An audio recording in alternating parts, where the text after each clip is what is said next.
Party যদি মনে করে যে প্রতিদিন এই গাড়িটা ধুতে হবে, আমি মন দিয়ে সেটা করব, কারণ আমি একজন পার্টিজান লোক। বিজেপির সঙ্গে সেকুলারিজমের কোনো সম্পর্ক নেই। বিজেপি আদ্যপান্ত একটা সাম্প্রদায়িক শক্তি। ঘৃণা করি যারা দূরে আছে আজও, তারাও আসিবে। মানুষ যেটা বলবেন সেটা প্রায়োরিটি, সেটাই হবে। বন্ধ ঘরের মধ্যে বসে দুজন চারজন মিলে সিদ্ধান্ত হবে না।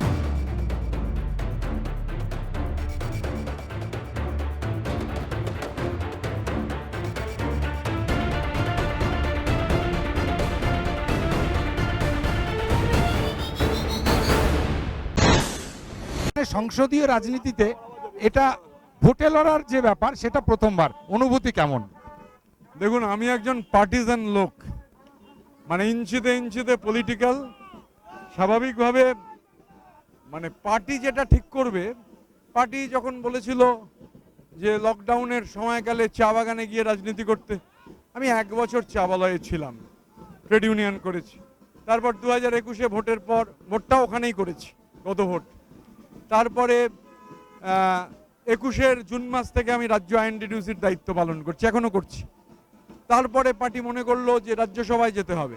আমি 15 মাস আমার দ্বিতীয় টার্ম প্র্যাকটিক্যালি নিজেকে নিংড়ে দিয়েছিলাম। আবার এখন পার্টি মনে করেছে ভোটে লড়াটা কাজ।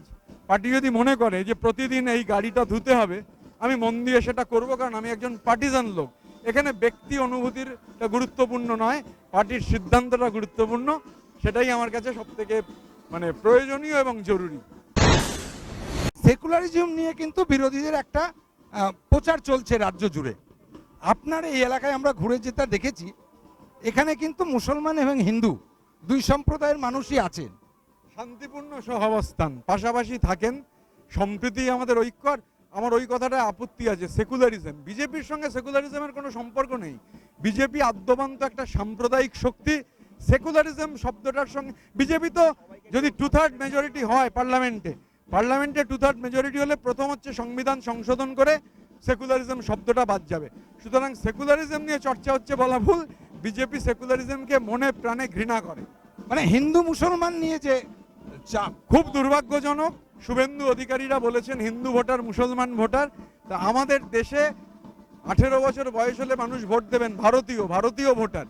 এই যে হিন্দু ভোটার, মুসলমান ভোটার, এটা একটা মানে মানুষের সম্প্রীতিকে নষ্ট করার চেষ্টার। এই কারণেই ওরা রবীন্দ্রনাথকে পছন্দ করে না। এই হচ্ছে প্রিসাইজ রিজন যে ওরা মোহন ভাগবত বলেন যে রবীন্দ্রনাথকে আমরা ঠিক ততটা পছন্দ করি না, করার কথাও নয়। কারণ রবীন্দ্রনাথের যে ধারণা ভারতবর্ষের, তার সঙ্গে বিজেপির, আরএসএস এর হিন্দুত্বের যে কালচারাল হেজিমনি, সেই ধারণা মেলে না। রবীন্দ্রনাথ মানে সেই লোক, 1000 বছরের শ্রেষ্ঠ বাঙালি, যাকে ওরা পছন্দ করে না। যোগী আদিত্যনাথের ক্লাস 11-12 থেকে রবীন্দ্রনাথ বাদ যান, তার বদলে বাবা রামদেব ঢুকে পড়েন। 9-10 থেকে বাদ গিয়ে রবীন্দ্রনাথকে বাদ দিয়ে যোগী নিজেকে ঢুকিয়ে ফেলেন। আসলে রবীন্দ্রনাথের যে ভারতবর্ষের ধারণা, তা বিজেপির পছন্দ হওয়ার কথা নয়। কারণ রবীন্দ্রনাথ স্পেসিফিক্যালি বারবার তার বিভিন্ন লেখা, আমি সব লেখা তো উনি 19,056 পাতা লিখেছেন, কিন্তু মূল যে নির্যাস, রণধারাবাহী জয়গান গাহি উন্মাদ কলরবে, ভেদি মরুপদ গিরি পর্বত যারা এসেছিল সবে, তারা মোর মাঝে সবাই বিরাজে, কেহ নহে নহে দূর, আমার শনিতে রয়েছে ধ্বনিতে তারি বিচিত্র সুর। হে রুদ্রবীণা বাজো বাজো বাজো, ঘৃণা করি যারা দূরে আছে আজও, তারাও আসিবে, বন্ধন আসিবে দাঁড়াবে ঘিরে, এই ভারতের মহামানবের সাগর তীরে। আর বাংলা, দেশের স্বাধীনতার জন্য সব থেকে বেশি রক্ত দেওয়া বাংলা। দেশের স্বাধীনতায় যাদের কোনো ভূমিকা নেই, সেই আরএসএস আমাদের দেশপ্রেম শেখাবে, এটা হয় না। ওরা বিষ ছড়াবে, বিষ ছড়ানো ওদের কাজ। আর আমরা বলবো, বাংলার ধনুকের ছিলায় ছিলায় যত টান, তীরের ফলায় তবু বিষ নয়, শুধু লালনের গান। লালনের গান গেয়েই এই লড়াই হবে। যে সমস্ত সমস্যাগুলো আছে, সেইগুলো আপনি প্রথমবার এসে এখানে কিভাবে সেটাকে হ্যান্ডেল করছেন সাধারণ মানুষ? হ্যান্ডেলের তো বিষয় নয়। মমতা বন্দ্যোপাধ্যায়ের যে অভাবনীয় উন্নয়ন গোটা রাজ্য জুড়ে হয়েছে, ইনক্লুসিভ উন্নয়ন, তাতে মানে উলুবেড়িয়া পূর্বের মানুষও তার বাইরে নন। এবং সব থেকে বড় কথা হচ্ছে, আমি এটা মনে করি যে এমএলএ হলে এখানে অনেকগুলো সেক্টর রয়েছে, চেঙ্গাইল আছে, বাউরিয়া রয়েছে, ফুলেশ্বর রয়েছে, প্রপার উলুবেড়িয়া রয়েছে। এই প্রতিটা জায়গার আর্থসামাজিক কন্ডিশন আলাদা, এখানের সোশ্যাল যে বুনন, সেই বুননটা আলাদা। তো আমার প্রাইমারি প্ল্যানিং হচ্ছে, ধরুন এই কারবালা মাঠ, এত বড় মাঠ, এই কারবালা মাঠে যদি আমরা প্যান্ডেল করে এই চেঙ্গাইলের বাউরিয়ার মানুষকে ডাকতে পারি, বা আরো কোনো বড় জায়গা যদি থাকে, সেখানে মানুষ বলুন যে তাদের কি প্রয়োজন।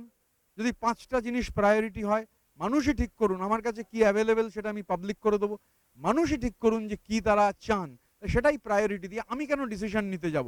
একটা গণতান্ত্রিক উৎসবে একজন এমএলএ কেন সিদ্ধান্ত নেবেন যে তিনি তার ইচ্ছায় কেন হবে? মানুষ যেটা চাইবেন সেটা হবে, এবং সেটার মেকানিজম আমরা করে ফেলবো। মানুষের অংশগ্রহণেই ঠিক হবে মানুষ কি চাইছেন, এবং মানুষ যেটা বলবেন সেটা প্রায়োরিটি, সেটাই হবে। বন্ধ ঘরের মধ্যে বসে দুজন চারজন মিলে সিদ্ধান্ত হবে না। এই আপনার বিধানসভা কেন্দ্রে প্রতিপক্ষ বলে তো একটা জিনিস আছে, যখন ভোটের ময়দানে আপনি লড়তে এসেছেন, প্রধান প্রতিপক্ষ হিসেবে কাকে আপনি মনে করছেন? নির্বাচন কমিশন। কেন? তার কারণ হচ্ছে গোটা ভোটটাই তো নির্বাচন কমিশন লড়ছে। একটা 11 জন ফুটবল মাঠে নেমেছে, রেফারি লাইন্সম্যান, দুজন লাইন্সম্যান আর রেফারি, তারা আগে কালো জার্সি পরতেন, এখন টেকনোলজির অ্যাডভান্সমেন্টে ফ্লুরোসেন্ট জার্সি পরেন। ঘটনাচক্রে রেফারি আর লাইন্সম্যান দুজন বিজেপির জার্সি পরে নিয়েছেন। বিজেপি মনে করছে সুবিধা হবে, সমস্যা হচ্ছে এতে সেম সাইড গোল হয়ে যাওয়ার চান্স বেশি, এবং তাই হবে। আপনি বামপন্থা দিয়ে শুরু করেছিলেন। আমি এখনো বামপন্থী। কে বললো আমি বামপন্থী নই?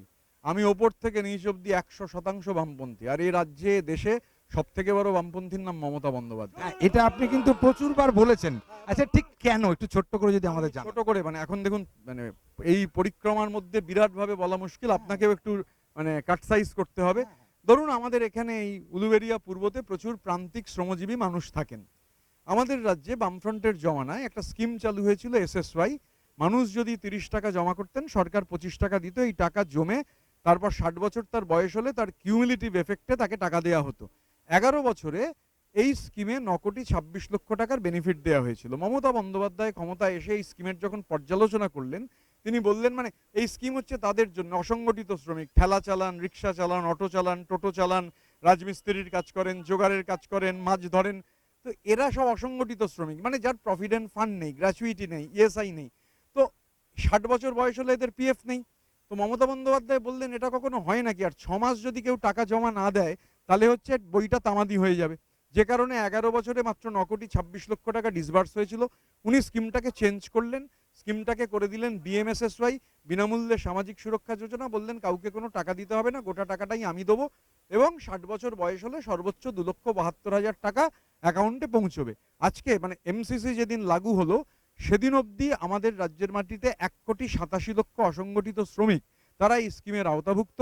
টাকা পেয়ে গিয়েছেন 37,22,000, টাকার পরিমাণ 3,000 কোটি টাকা। এরম একজন বামপন্থী নেতাকে হারাবে তার সাধ্য কে? এ তরঙ্গ রুধিবে কে? Rivers in spate cannot be held back by straws. কত ব্যবধানে আপনি জিতছেন, এটা আপনার কাছে চ্যালেঞ্জ?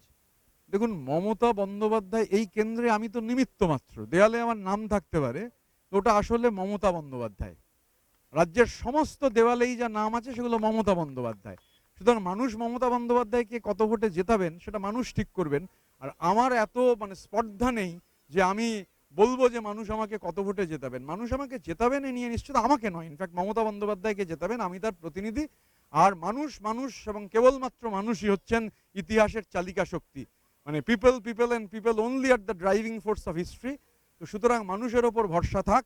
আর তার থেকেও বড় কথা, আমাদের যে এই যে সম্প্রীতি, আমাদের যে ঐক্য, সেটা ভাঙার তো চেষ্টা হচ্ছে।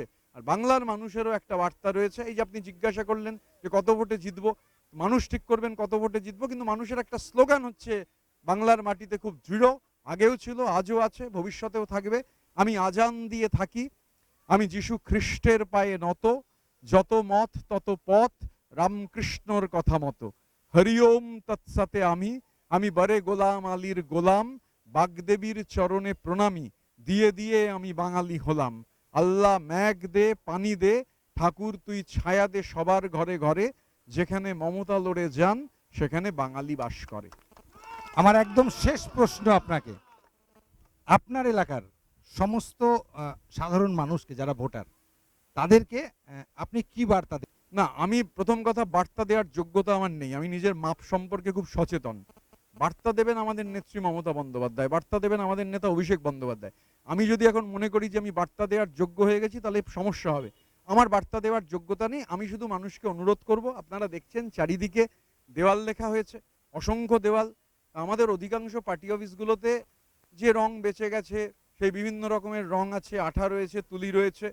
ভূষকালিও রাখা রয়েছে, কালো রঙে তো ভূষকালি লাগে। আমি শুধু মানুষকে বলবো যদি ভূষকালি না থাকে প্রয়োজনে কিছুটা ভূষকালি কিনে রাখতে। 4 মে যখন নির্বাচনের ফলাফল বেরোবে, বাংলা যখন আবির খেলবে, উলুবেড়িয়া পূর্বতে আমরা যখন আবির খেলবো, এই বাউরিয়াতে যখন আমরা আবির খেলবো, অনেক আবিরের সঙ্গে অল্প করে ভূষকালি লাগবে, বেশি নয়, আলতো করে বাংলা বিরোধীদের গালে একটু লাগিয়ে দিতে হবে। পার্টি যদি মনে করে যে প্রতিদিন এই গাড়িটা ধুতে হবে, আমি মন দিয়ে সেটা করবো, কারণ আমি একজন পার্টিজান লোক। বিজেপির সঙ্গে সেকুলারিজমের কোনো সম্পর্ক নেই। বিজেপি আদ্যপান্ত একটা সাম্প্রদায়িক শক্তি। ঘৃণা করি যারা দূরে আছে আজও, তারাও আসিবে। মানুষ যেটা বলবেন সেটা প্রায়োরিটি, সেটাই হবে। বন্ধ ঘরের মধ্যে বসে 2-4 জন মিলে সিদ্ধান্ত হবে না।